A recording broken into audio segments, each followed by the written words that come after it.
অন্তর কাঁপানো একটি ভালোবাসার গল্প। কাঁদবেন না প্লিজ। Love story. একটি ছেলে একটি মেয়েকে খুব ভালোবাসতো।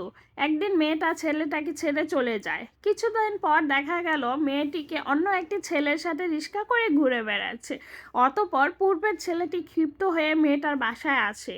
গিয়ে মেয়েটাকে ঘাড়ে একটি থাপ্পড় মারে আর বলে, তুই এত খারাপ, তা আগে আমি জানতাম না। জানলে তোর মতো নর্তকীর সাথে প্রেম করতাম না। তুই আসলেই একটা নষ্টা মেয়ে। আরও অনেক কিছু বলে মেয়েটাকে বকাবকি করে, কিন্তু মেয়েটার কোনো জবাব দেয় না। অপরাধীর মতো সব সহ্য করে। যখন ছেলেটা বাসা থেকে বের হয়ে যায় তখন মেয়েটা বলে উঠল, আরিফ, একটা কথা ছিল। তুই আর কি বলবি? হ্যাঁ, তোর আর কি বলার আছে? কিছু না, তবে একটা অনুরোধ। কি? তাড়াতাড়ি বল। তুমি অন্য কাউকে বিয়ে করে সুখী হও, আর পারলে আমাকে ভুলে যেও।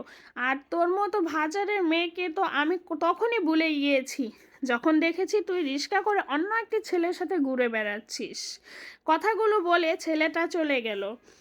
আরোহী বিছানায় শুয়ে চিৎকার করে কাঁদছে আর চিৎকার করে বলছে, হে আল্লাহ, তুমি কেন আমাকে এত কষ্ট দিচ্ছ? আমাকে তাড়াতাড়ি নিয়ে যাও। কিন্তু কিছুক্ষণ পর মেয়েটা ভাবলো, না, সব কিছুই ঠিক আছে। আমি না হয় একটু কষ্টই পাচ্ছি, কিন্তু আমার আরিফ তো এখন সুখী হবে, এটাই আমার কাছে বড় পাওয়া। তার এক সপ্তাহ পর মেয়েটার সামনে বিয়ের কার্ড হাতে ছেলেটি হাজির।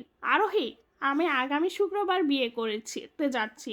প্রথম দাওয়াতটা আমি তোমাকেই দিচ্ছি। আসবে তো? এসো, বলে ছেলেটি চলে গেল। তখন আরোহীর দুই চোখ দুই ফোঁটা জল বেয়ে পড়লো কার্ডের উপর।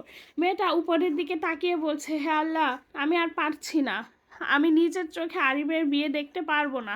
তুমি একটু সাহায্য করো। আজ শুক্রবার, জুম্মার নামাজের পর আরিফের বিয়ের কার্যকর সম্পূর্ণ হয়। কিন্তু আরিফ বারবার তাকিয়ে দেখছে আরোহী আসছে কি না। আসলে আজকেও একটু অপমান করে মনের জ্বালাটা মেটানো যাবে, কিন্তু না, আরোহী আসে না। আসে একটা দুঃসংবাদ। আরোহী এই দুনিয়াতে নেই। একটু আগে সে মারা গেছে। কথাটা শোনার সাথে সাথে আরিফ দৌড়ে চলে গেল আর আরোহীর বাসায় গিয়ে দেখলো আরোহী ঘুমিয়ে আছে চিরজীবনের মতো ঘুমিয়ে। আরিফ কাঁদতে পারছে না, শুধু অবাক হয়ে আরোহীর মুখের দিকে তাকিয়ে আছে। আর স্মৃতির পটে ভেসে আসছে পূর্বের খুনসুটিগুলো। এমন সময় আরিফের ঘর ভেঙে দিয়ে একটি ছেলে বলে উঠল, ভাইয়া। ছেলেটিকে চিনতে একটুও ভুল হলো না আরিফের। এটাই সেই ছেলে যার সাথে আরোহী রিস্কায় ঘুরে বেড়াচ্ছিল। ছেলেটা আবিরের কাঁধে হাত রেখে বলছে, ভাইয়া, আপনাকে এই চিঠিটা দিতে বলছিল আরোহী আপু, পারলে একটু পড়ে নিয়েন। তখনই চিঠিটা খুলে পড়তে লাগলো আরিফ।